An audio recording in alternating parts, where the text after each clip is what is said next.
Morning students, today we'll be studying about a grammar topic in which we'll be studying noun. First of all, let us know what does noun means.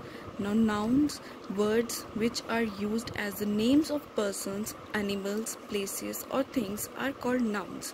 Now for example, we can take Ram, Geeta as names, right?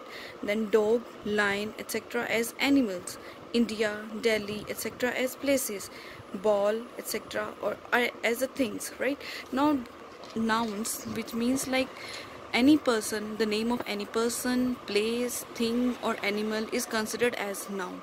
Now let us study about the kinds of noun. There are different types of nouns. First of all, proper noun. Second, common noun. Third, collective noun. Fourth, abstract noun. Fifth, material noun. Now we will be studying about details of these nouns. First of all, we'll study first proper noun. Now proper noun is the name of a particular place, animal, thing or a person.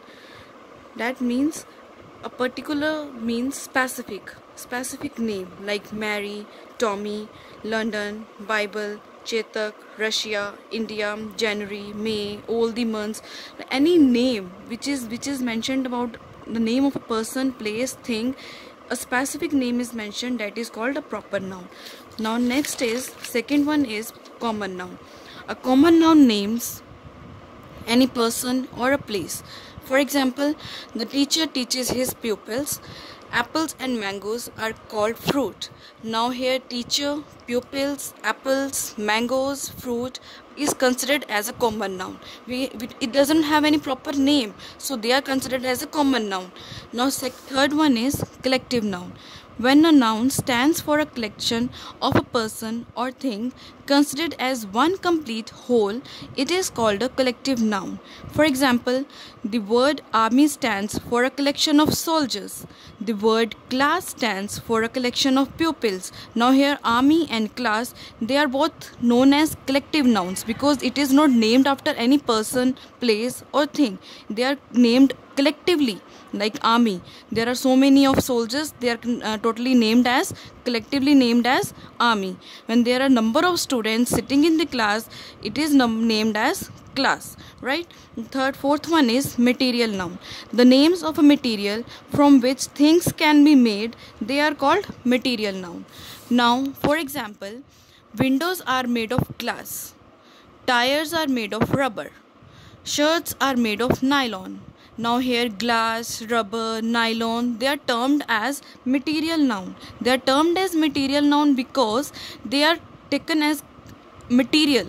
They are not taken as name of a place, name of a thing, or glass is not named after a glass. The rubber is not named after any name. The nylon is not taken as a name. They are taken as a material noun, right? Now fifth one is abstract noun. An abstract noun is the name of something which we can neither see nor touch, but which can only be think of or feel.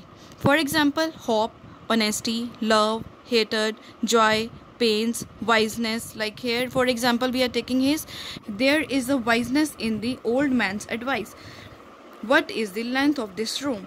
Now wiseness, advice and length, they are taken as abstract noun because they can only be felt, they cannot be touched. Can you touch honesty? Can you touch love? Can you touch the wideness of a person? Can you touch the intelligence of a person? No. So they are taken as abstract noun. Now here is an exercise for the practice. First of all, we saw a monkey sitting on the road. Here second one is Mr. Sood has 2 watches. Third, a bouquet of flowers for lovely ladies. Rohan is an honest boy. She made an aeroplane with the paper. Now you have to practice it by your own and the answer will be discussed in the next sheet. Thank you.